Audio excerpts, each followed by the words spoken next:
Good morning, कैसे हैं आप लोग? आई होप बहुत अच्छे होंगे। तो welcome back to my study mini blog. सुबह के 4:30 बज रहे हैं और मेरी सुबह हो गई है।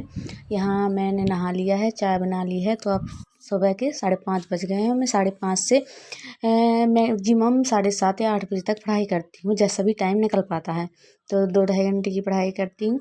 उसमें अगर मेरी बेटी भी उठ जाती है तो मैं उसको भी सुलाती हूँ, क्योंकि बच्चे हैं कभी कभी ज़्यादा परेशान करने लगते हैं। तो यहाँ मेरी एंशियंट हिस्ट्री चल रही है, ये उठ गई है, इसको सुला दिया है मैंने। इस समय मेरी एंशियंट हिस्ट्री मतलब मैंने कंप्लीट की थी, तो वही मैं पूरी कर रही हूँ। मैं विथ एंशियंट हिस्ट्री में कंप्लीट कर रही हूँ विथ रिवीजन एंड एमसीक्यू, मैं दोनों ही साथ लेके ही चलती हूँ। अब बज गए हैं 8, तो चलिए चलते हैं, खाना बनाते हैं, फिर उसके बाद काम करने के बाद देखेंगे। तो अभी दोपहर के बज रहे हैं 2। मैं हो गई हूँ काम से फ्री, बेटी को सुला दिया, काम कर दिया, खाना बना दिया, सब कुछ, कपड़े भी धुल गए।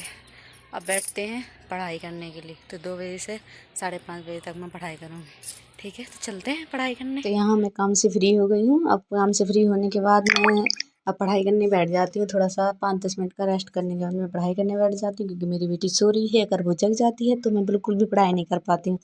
इसलिए मैं जो मैं पढ़ लेती हूँ पीछे, उसका मैं रिवीजन कर रही हूँ अपने नोट से।